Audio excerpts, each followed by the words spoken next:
been lagging any in spirit that would have elevated him, and that was my concern, was that he kept the faith and just did not give up. He was a fighter, too. He definitely was. He definitely was.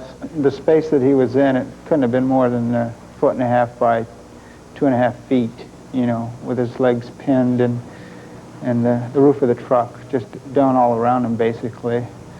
How far did you have to go down to get next to Salvador? Probably about 6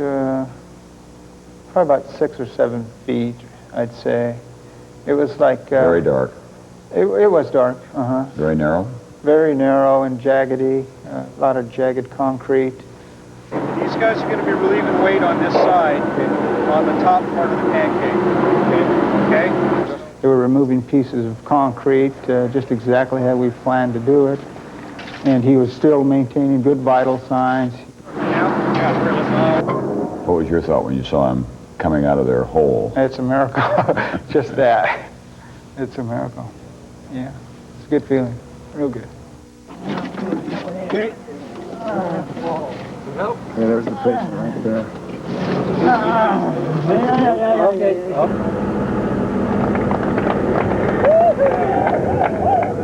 How did you feel? Great.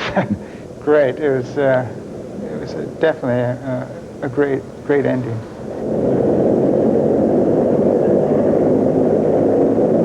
Interpreter that he has faith that he will be fine. The quake hit the Rebecca area so roughly. There you go, pick it up, Liz. You go to sleep one night and you wake up and 16 people below, you're dead. I'll take it for you, okay? Our house shook, our bed collapsed, our dresser fell over onto us on the bed. Everything from everywhere collapsed, and there was just breaking glass and shattering. The noise shit. was incredible. An incredible amount of noise. It sounded like a bomb went off. I was asleep and woke up with a jolt that was unbelievable, and the shaking. It was just a total nightmare. That first pile right there where that guy's standing, right there where my roommate's standing. We looked at each other and thought we may never see each other again. Just hurry back up. They knew a decent single bedroom at the Northridge Meadows went for $600 a month. But no one knew the 3-story apartment complex sat atop a fault line. Hello, is anybody there? And these neighbors, students and retirees, barely knew each other. It's like any complex. You know, you really don't know your neighbors out here. Joseph Tyler, a sophomore business student, had been asleep in apartment 308. I was just being thrown back and forth, you know, onto my back. I was trying to grab onto the rail. It sounded like a train was rolling through the complex. No one can forget the horrifying moment the Northridge Meadows apartments lurched 6 feet off its foundation. The top stories pancaking down on the first floor. The southeast corner of the Meadows was now a 2-story building. One minute you can be planning the rest of your life, and the next minute you can be dead. In less than a minute, the top stories avalanched through the ground floor, crushing 16 sleeping residents. Many never knew what hit them. No color, absolutely. I mean, I know her name if that's what you need. No color. This one would make it the third. I don't know. I don't know how many.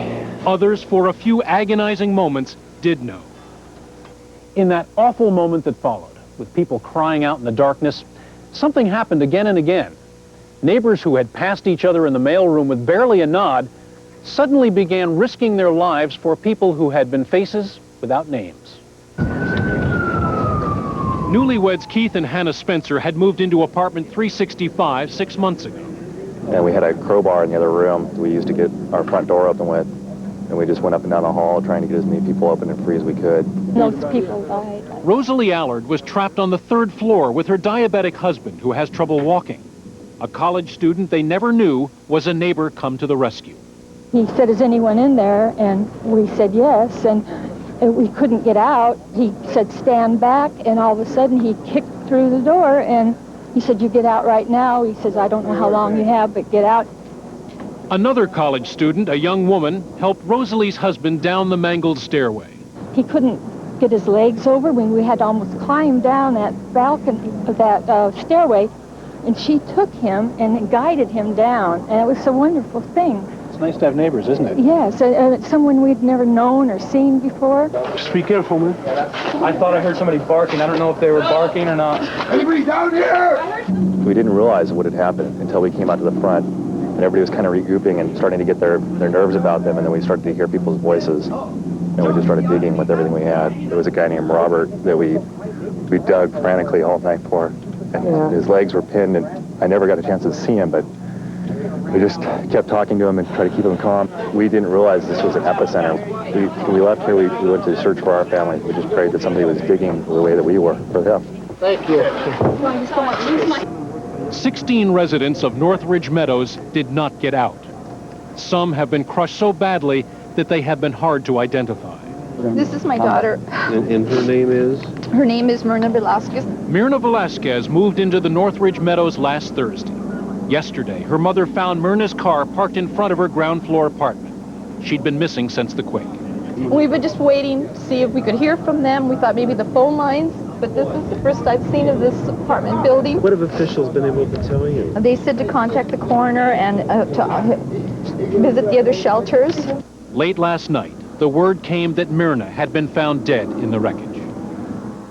In every disaster, there is a Northridge Meadows.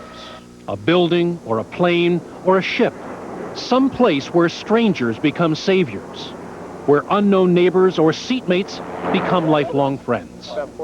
The Northridge Meadows will be torn down soon. It's too damaged to be saved. The lucky residents will move out a few of their belongings. Some clothes, photos, mementos. Some good memories, one absolutely terrifying memory. Yeah. What do you say when you think it's all over?